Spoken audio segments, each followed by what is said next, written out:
Hi everybody, it's Nikki again, and I'm here to make another helpful diabetes video. These videos are my personal experience, not to be used as medical advice, and I am here tonight because I was inspired sitting in traffic to talk about, I guess, our sensor inaccuracies and how difficult it can be to kind of determine what you actually are. And what I brought up was about 3 testers in my sensor and everything else in order to demonstrate how you can, within one tester, you could have a 40-point range between 2 readings or a 20-point range. And that is not a rare thing. I mean, 40 points might be a little bit drastic, but consistently there's an 18-point range.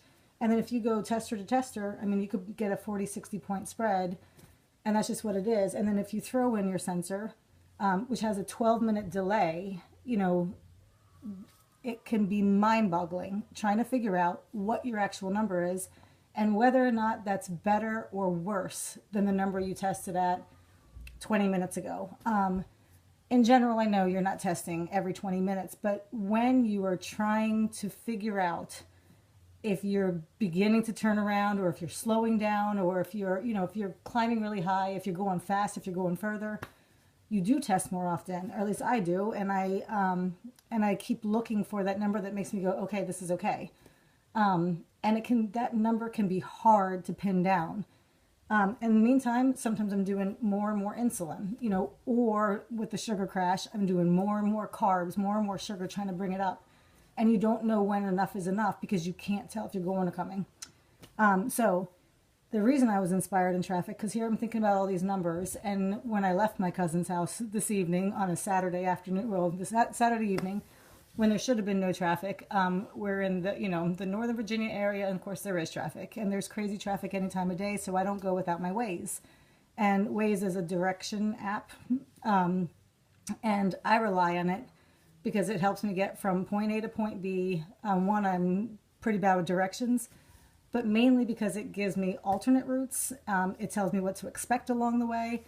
It's reliable, it's accurate, and it's like spot on accurate. And so here I am in traffic, looking at Waze, checking the roadways, and trying to figure out what's another way to get there. And I realized that this was everything that I wish my sensor could be. And my sensor is none of those things. What my sensor is it gives me a ballpark.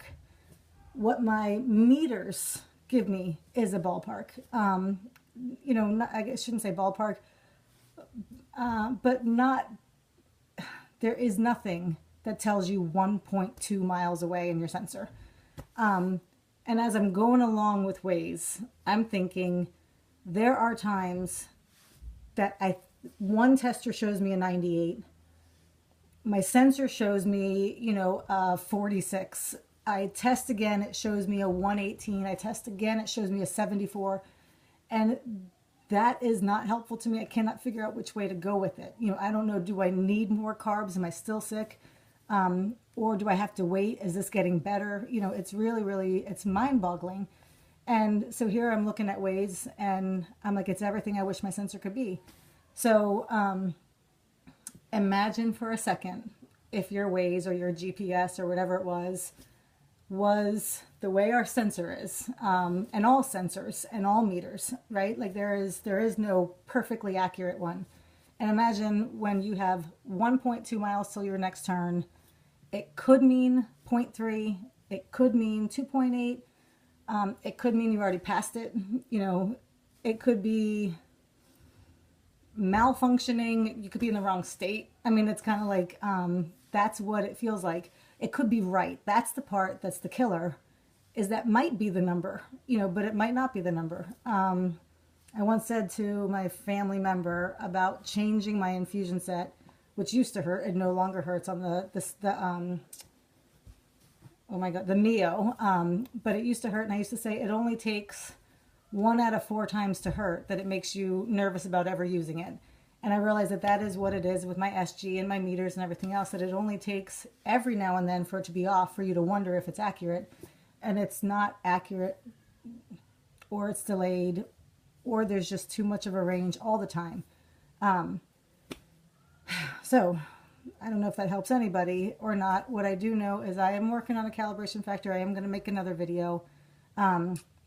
because I think I've learned how to use my calibration factor to give me some direction and a little bit of heads up of what's coming. And I feel like I'm beginning to fill out all of these tests, all of these numbers, with a little context about potentially which way I'm headed. And I'm starting to make some decisions based on it, and it's really good. And I'd like to share it. So I'll go put all my sensors away because this is what I was prepared to do. But anyway, thank you very much for watching, and I hope all your numbers are even and boring and perfect. Okay, bye.